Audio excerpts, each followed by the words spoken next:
ठाणे शहर पोलीस आयुक्तालय परिसरात घरफोडी करणाऱ्या आरोपीला ठाणे गुन्हे शाखा युनिट 3 ने केली अटक। राजेश अरविंद राजभर असे या आरोपीचे नाव असून त्याच्याकडून सोन्या चांदीचे व रोख रक्कम असा एकूण 38,50,000 रुपये किमतीचा मुद्देमाल हस्तगत करण्यात आल्याचे पोलीस उपायुक्त गुन्हे अमरसिंग जाधव यांनी आज पत्रकार परिषदेत सांगितले।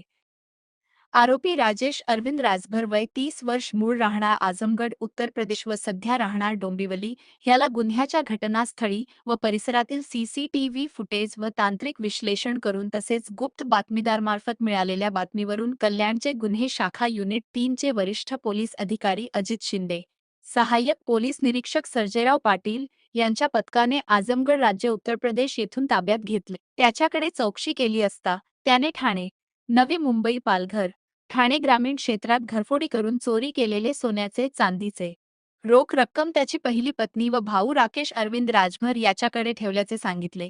त्याप्रमाणे त्यांच्याकडून 38,50,000चा किमतीत मुद्देमाल हस्तगत करण्यात आला। तसेच राजेशकडून 21 गुन्हे उघडकीस आणले आहेत। त्याच्यावर यापूर्वी ठाणे पोलीस आयुक्तालय परिक्षेत्रामध्ये एकूण 33 गुन्हे दाखल आहेत। पुढील तपास गुन्हे शाखेचे पोलीस करत आहेत। विष्णुनगर पोलीस स्टेशन डोंबिवली येथे घरफोडीचा गुन्हा दाखल होता। त्याचा समांतर तपास गुन्हे शाखा घटक 3 चे पोलीस निरीक्षक अजित शिंदे, API सर्जेराव पाटील आणि त्यांची टीम ACP शेखर बागडे यांच्या परीक्षणामध्ये करत होती। त्यामध्ये तपासामध्ये 2 आरोपी निष्पन्न झाले। एक राजेश राजभर, हा मूळ राहणार आजमगड उत्तर प्रदेशचा आहे, आणि त्याचा भाऊ राकेश राजभर, या दोघांनी गुन्हा केल्याचं निष्पन्न झाल्यावरून त्यांना अटक करण्यात आली। त्यांच्याकडून एकूण ठाणे आयुक्तालयातील तसेच नवी मुंबई, मीरा भाईंदर आयुक्तालय आणि ठाणे ग्रामीण परिसरातले असे एकूण 21 घरफोडी चोरीचे गुन्हे उघडकीस आलेले आहेत।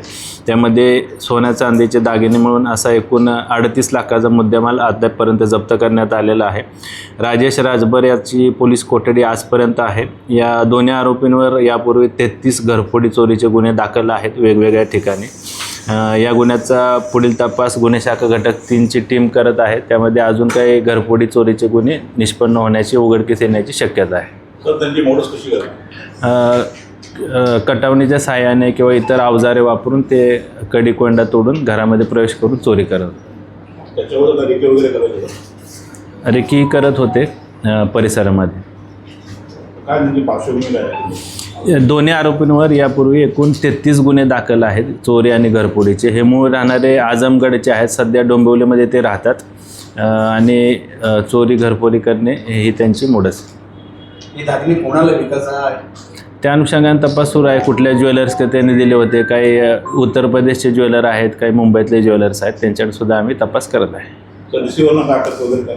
नाही, सुरू आहे, सध्या तपास सुरू आहे। त्याच्या अगोदर चपराक लावण्यात आली होती, कारण घरफोडी आणि याच्या संदर्भात त्याला अगोदर देखील अटक करण्यात आली। हां, यापूर्वी त्यांच्यावर 33 गुन्हे दाखल आहेत। एप्रिल महिन्यामध्येच तो जेलमधून जामिनावर त्याची सुटका झालेली आहे। ठीक आहे, घ्या हिंदीमध्ये। हां, वाढू शकतात। सध्या तर हे 2 आरोपी निष्पन्न आहेत, त्याच्यामध्ये अजून काय आरोपी असण्याची शक्यता आहे। त्या अनुषंगाने देखील आम्ही तपास करत आहोत।